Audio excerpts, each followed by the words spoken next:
এক মাস এই এসআইআর নিয়ে অক্লান্ত পরিশ্রমের মাধ্যম দিয়ে প্রত্যেকটা গ্রুপে আমাদের যারা বিএলএ হবে তাদের সজাগ দৃষ্টি রাখতে হবে বিএলওর উপর। তার কারণ বিজেপির উদ্দেশ্য হচ্ছে পশ্চিমবঙ্গে যেভাবে হোক ক্ষমতায় তাদের আসতেই হবে। ইতিমধ্যে আপনারা জানতে পেরেছেন যে বিহারে এসআইআর হয়েছে, সেখানে অলরেডি ইলেকশন চালু হয়েছে। বিহারে প্রায় 57 লক্ষ মানুষের নাম সেখানে বাদ দেওয়া হয়েছে, তাদেরকে ডিপ ভোটার করা হয়েছে। এই ডিপ ভোটার করার উদ্দেশ্য কি?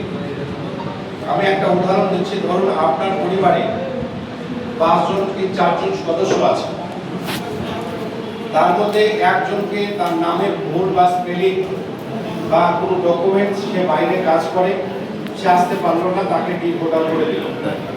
4 জনকে ভ্যালিড ভোটার করলে একজনকে ডুপ্লিকেট ডিপ ভোটার করে দিল। ওই ডিপ ভোটারের 1 মাস কি 3 মাস তার হিয়ারিং থাকে, বা 1 মাসের মধ্যে তাকে আসল ভোটার লিস্টে তার নাম তোলা হবে। তার একটা হিয়ারিং প্রসেস আছে। সেই জায়গায় দাঁড়িয়ে তার পরিবারের 4 জন সদস্যকে বিজেপি নেতারা অফার দিল যে নির্বাচন কমিশনকে আমরা বলে দিচ্ছি আপনার ভাই বা আপনার আত্মীয় বা আপনার বোন বা আপনার বাবার ডিপ ভোটার থেকে ভ্যালিড ভোটারের নাম তুলে দেওয়া হবে, কিন্তু আমাদেরকে ভোটটা দিতে হবে। এই যে সুকৌশলে এটা কিন্তু করার চেষ্টা করছে বিজেপি।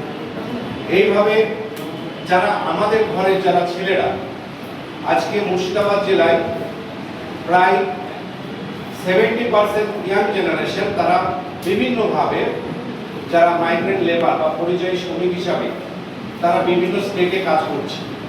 এই এসআইআর চলাকালীন আজ থেকে 1 মাসের মধ্যে তাদেরকে যেভাবে হোক আপনার পাড়া প্রতিবেশী বন্ধু তাদের আত্মীয়দের সাথে যোগাযোগ করে এসআইআর ফর্ম ফিল আপ করে সেইগুলো জমা করতে হবে। ডকুমেন্টস ভেরিফিকেশন করে জমা না করলে তাদের ভোটার লিস্টে নাম উঠবে না, তাদেরকে আনতেই হবে।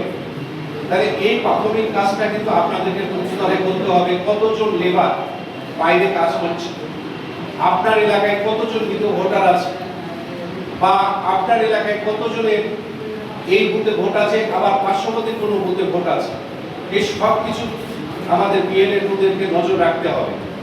আর আমাদের সম্মানীয় অভিষেক ব্যানার্জি এবং বাংলার মুখ্যমন্ত্রী মমতা ব্যানার্জি অতন্ত্র প্রহরী হিসাবে এবারকার এসআইআরটাকে তারা পাখির চোখ করেছে। তার কারণ এই বিজেপি জুমলা পার্টি, বিজেপির উদ্দেশ্য যে এসআইআর থেকে প্রায় পশ্চিমবঙ্গ থেকে 10.5 কোটির মধ্যে 2 কোটি মানুষের নাম হেনতন প্রকারে বাদ দেওয়া হবে।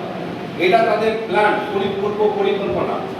সেই জায়গায় দাঁড়িয়ে আমি মনে করি আমরা যারা মুসলিম কমিউনিটির মানুষ আছে, আমরা কিন্তু এখন ভীত সন্তুষ্ট। আমাদেরকে ভাবতে হচ্ছে যে এসআইআরে আমাদের নাম থাকবে কি থাকবে না। তাই আপনারা কোনো প্যানিক রাখবেন না বা কোনো ভয় করবেন না। প্রয়োজনীয় ডকুমেন্টস যেগুলো 7 থেকে 8 দফা ডকুমেন্টস, 10 থেকে 12 দফা ডকুমেন্টস আছে, সেগুলো আপনারা রেডি করবেন। এগুলো অলরেডি পেয়ে যাবেন আপনারা, সেগুলো পেয়ে যাবেন। নাম পেলে আমাদের সম্মানীয় বিধায়িকা সাইনা মমতাজ আছে, আমাদের ডান পাশে দীপক মাস্টার আছে, তিনি বেলানা দুয়ে যে আমাদের নওগাঁ বিধানসভার 4 অঞ্চলের তিনি ব্লক সভাপতি দীপক মাস্টার, আমাদের বুথ সভাপতিরা আছে, আমাদের অঞ্চল সভাপতিরা আছে, আমাদের প্রধানরা আছে।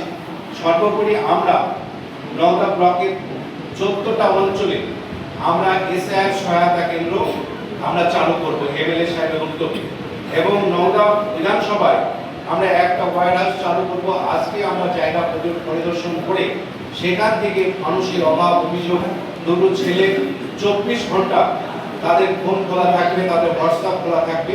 সেখানে যদি তাদের প্রাথমিক কোনো সমস্যা হয়, তাদের ভোটার লিস্টের নাম বাদ যায়, তাদের কাছে যদি প্রয়োজনীয় ডকুমেন্টস না থাকে, সেই সমস্ত আমাদের যে হোয়াটসঅ্যাপ গ্রুপ থাকবে সেখানে তারা আবেদন করবে বা আমাদের সাথে যোগাযোগ করলে সংশ্লিষ্ট অফিসে গিয়ে তাদের হয়ে আমরা কাজ করব।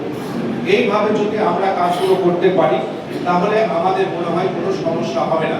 তাই আমি ভাই দীপককে আমি কিছু বলার জন্য আহ্বান করছি এই বিষয়ে।